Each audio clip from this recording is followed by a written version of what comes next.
Quero me alegrar por mais uma vez estar com você na sua casa para partilhar a palavra de Deus.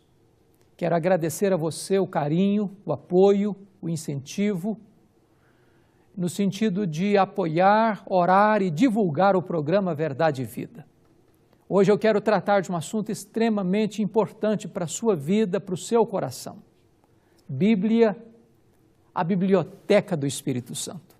Vamos conversar sobre esse tema à luz de 2 Timóteo, capítulo 3, versos 16 e 17. Chame a sua família. Se possível, ligue para os seus amigos, porque Deus tem uma mensagem extremamente importante para a sua vida. Verdade e Vida. A palavra de Cristo para uma vida melhor. Eu quero então conversar com você sobre o tema proposto, Bíblia, a biblioteca do Espírito Santo.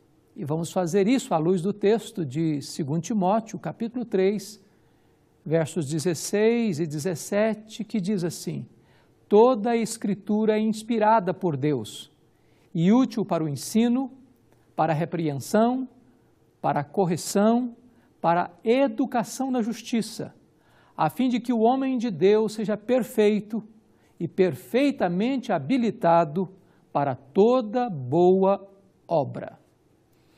Nós estamos vivendo, parece que um paradoxo no meio cristão em todo o mundo. Nós temos hoje mais de 7 bilhões de habitantes no planeta e nós já publicamos mais de 4 bilhões de Bíblias. O Brasil é hoje o maior produtor de Bíblias do planeta.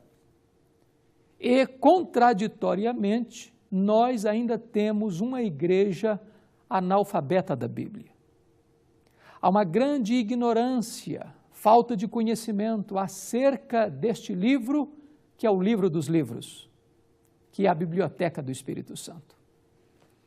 A Bíblia é o livro singular, concebido no céu, nascido na terra, odiado pelo inferno. A Bíblia é o mapa do viajante, é a bússola do navegante. A Bíblia é o nosso alimento, é leite, é mel, é pão, é carne. A palavra de Deus é a verdade inerrante, infalível e suficiente. Este livro é singular, único, exclusivo. Tem sido alvo dos mais terríveis ataques. Tem sido bombardeado pelas armas mais ferinas, pelos críticos mais insolentes. Mas a Bíblia tem saído vitoriosa e sobranceira de todas essas batalhas. A Bíblia tem enfrentado a intolerância dos críticos e dos céticos, tem suportado o martelo dos críticos. E alguém já disse com muita propriedade que a Bíblia é a bigorna de Deus, que quebra todos os martelos dos críticos.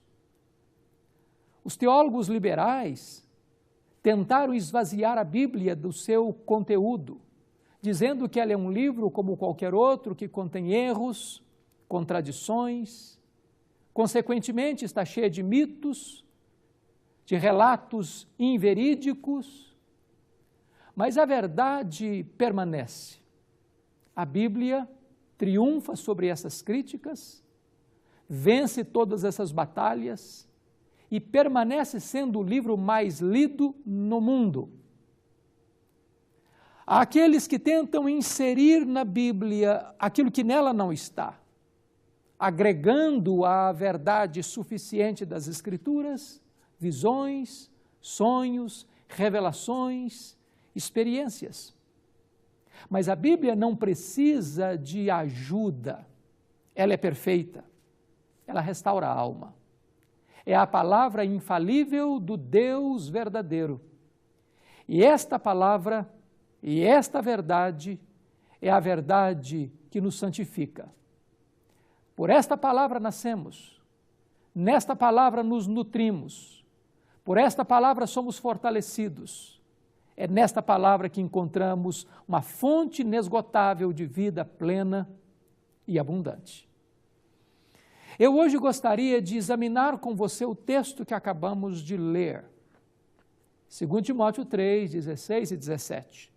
Primeiro, para entender que a Bíblia tem sua origem em Deus. O apóstolo Paulo diz: toda Escritura é inspirada por Deus. Embora a Bíblia tenha sido escrita por homens, ela não foi concebida pelo homem. Ela foi concebida por Deus. Ela não nasceu na terra, ela nasceu no céu. Ela não nasceu na mente ou no coração dos escritores, mas nasceu na mente de Deus. A fonte da Escritura não é a pesquisa ou a perquirição humana, mas é a revelação divina. O Espírito Santo é aquele que gerou as Escrituras. A Bíblia foi inspirada pelo Espírito Santo. E a palavra inspirada traz a ideia de soprar. Na verdade, foi uma revelação divina. Obviamente, isso não anulou a participação do homem no sentido de ter seu estilo, de escrever de acordo com as suas realidades históricas do momento, mas o Espírito Santo, quem é o autor deste conteúdo, também orientou e assistiu os escritores para que eles escrevessem de forma infalível e inerrante estas verdades benditas. É importante entender, em segundo lugar, qual é a utilidade da Bíblia. Estamos entendendo que a Bíblia, ela é a palavra de Deus e ela é a necessidade da igreja. A Bíblia diz assim: prega a palavra, insta, quer seja oportuno, quer não. Exorta, repreende com toda longanimidade e doutrina. A igreja não tem outra mensagem. Nós não pregamos sobre a Bíblia, nós devemos pregar a Bíblia. A palavra de Deus é o conteúdo da pregação e a autoridade do pregador. Nós não podemos pregar ideias de homens, nem doutrinas de homens, nós precisamos pregar a palavra de Deus. É por isso que um dos grandes lemas da reforma do século XVI foi este: sola scriptura, só a Bíblia. Não podemos pregar decisões da igreja, decisões de concílios, ou o que pensa o teólogo A ou o que diz o teólogo B. Nós não podemos pregar as supostas revelações que aparecem no mercado da fé todos os dias. Não há novas revelações. A revelação de Deus está completa. A Bíblia tem uma capa ulterior. Compete-nos pregar a palavra única, viva do Deus Todo-Poderoso, as Escrituras, porque toda a Escritura é inspirada por Deus e útil para o ensino, para a repreensão, para a correção na justiça. Então vamos entender aqui algumas verdades preciosas. A igreja tem a responsabilidade de ensinar as Escrituras. Nós não pregamos as notícias do jornal que sai na imprensa ou das opiniões que surgem todos os dias acerca da Bíblia. Nós pregamos a verdade de Deus, sempre viva, sempre atual, sempre oportuna. Por meio da palavra de Deus, as pessoas são ensinadas, repreendidas, corrigidas e educadas. Nós não temos um outro currículo para a igreja, a não ser dar a ela o cardápio balanceado da verdade divina. Esta palavra é pão, esta palavra é mel, esta palavra é leite, esta palavra é carne, esta palavra é preciosa, esta palavra tem valor, ela é mais importante e preciosa do que muito ouro depurado. A lei de Deus é perfeita e restaura a alma. Os preceitos de Deus são preciosos, puros, magníficos para a edificação do povo de Deus e nós não precisamos de qualquer outro agregador para fortalecer a nossa fé, porque a palavra de Deus é suficiente. Não é a Bíblia mais a tradição, não é a Bíblia mais o sonho, não é a Bíblia mais a revelação contemporânea, que é um equívoco. É só a Bíblia, é toda a Bíblia. Esta é a verdade preciosa que nós encontramos na carta do apóstolo Paulo. Toda a Escritura é inspirada e útil para o ensino, para a repreensão, para a correção e para a educação na justiça. Mas o apóstolo Paulo vai nos apresentar uma outra verdade nesse texto. Além da origem das Escrituras e da sua utilidade para ensinar, para corrigir e educar, a palavra de Deus ela é fundamental para santificar. O apóstolo Paulo diz no versículo 17, a fim de que todo homem de Deus seja perfeito.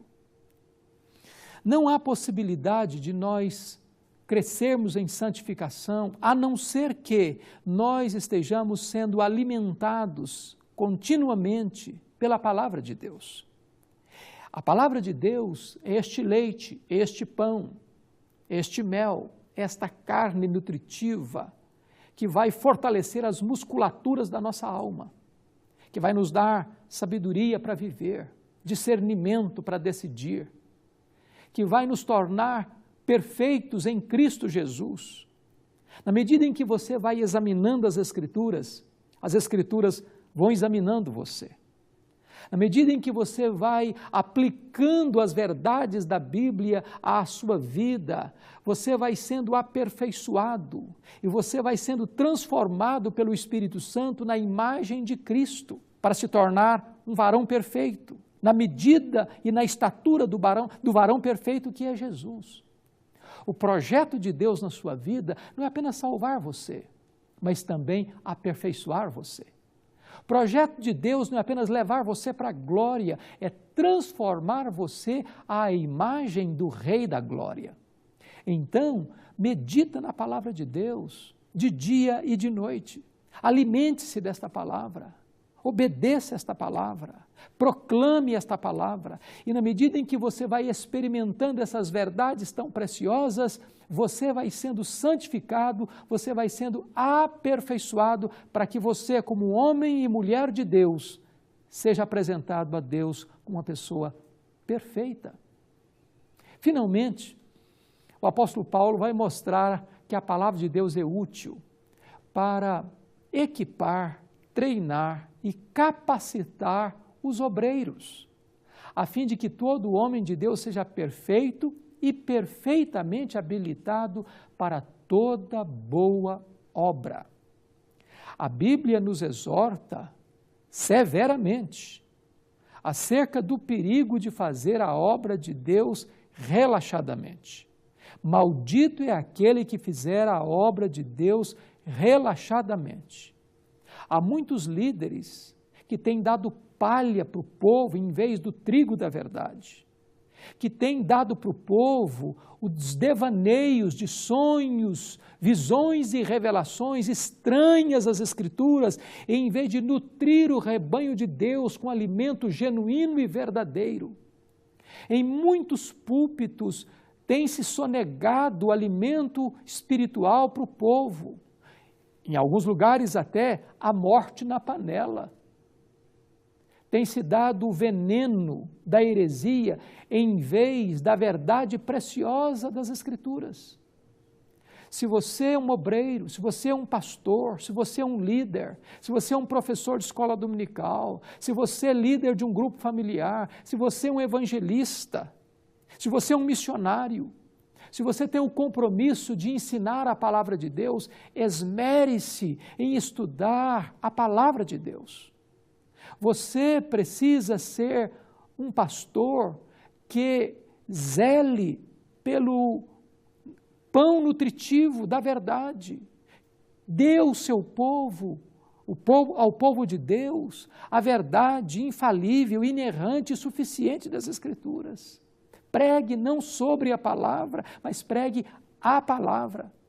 E a única maneira de você e eu sermos obreiros, aprovados, habilitados para toda boa obra, é nós nos dedicarmos ao estudo, ao exame, à meditação, à vivência e à proclamação da palavra de Deus. É muito triste quando nós estamos vendo hoje tantas pessoas se apresentando como obreiros, como pastores, como evangelistas, mas são analfabetos ainda da Bíblia. Torcem as Escrituras, pregam palavras de homens e não a palavra de Deus. Pregam o fruto do seu coração enganoso e não a verdade fiel, santa, pura e verdadeira que emana das Escrituras. Nós precisamos desesperadamente de que as igrejas cristãs da nossa nação e do mundo inteiro se voltem para a Bíblia, foquem na Bíblia, ensinem a Bíblia, experimentem essas verdades benditas e transformadoras, proclamando-as com fidelidade, com zelo, na dependência e no poder do Espírito Santo. Meu desejo é que você que agora me assiste possa ter o propósito de voltar-se para a Bíblia. Se você ainda não tem uma Bíblia, compre uma, estude a Bíblia, leia a Bíblia, medite na palavra de Deus, obedeça a palavra de Deus e certamente você descobrirá uma vida sublime, bendita, bem-aventurada. Porque aqueles que leem e aqueles que obedecem à palavra de Deus são bem-aventurados. Deus abençoe sua vida. Deus abençoe seu coração. Deus abençoe sua família. Deus abençoe sua igreja. Deus abençoe o seu ministério. Eu quero orar em seu favor neste momento. Convido você, onde estiver, a orar comigo neste momento. Nós vamos colocar a sua vida, a sua família, na presença de Deus em oração. Deus querido, muito obrigado pela tua palavra. Ela é viva, ela é atual, ela é oportuna, ela é bálsamo para a nossa alma. Agora, Pai, aplica esta palavra ao coração daqueles que nos assistem, para que sejam crentes bereanos, que vão examinar todas as coisas à luz da Tua palavra e vão viver uma vida de santidade, de pureza, de obediência, uma vida pautada pelas verdades preciosas da Tua palavra. Em nome de Jesus. Amém. Eu sou o caminho, e a verdade, e a vida. Ninguém vem ao Pai senão por mim.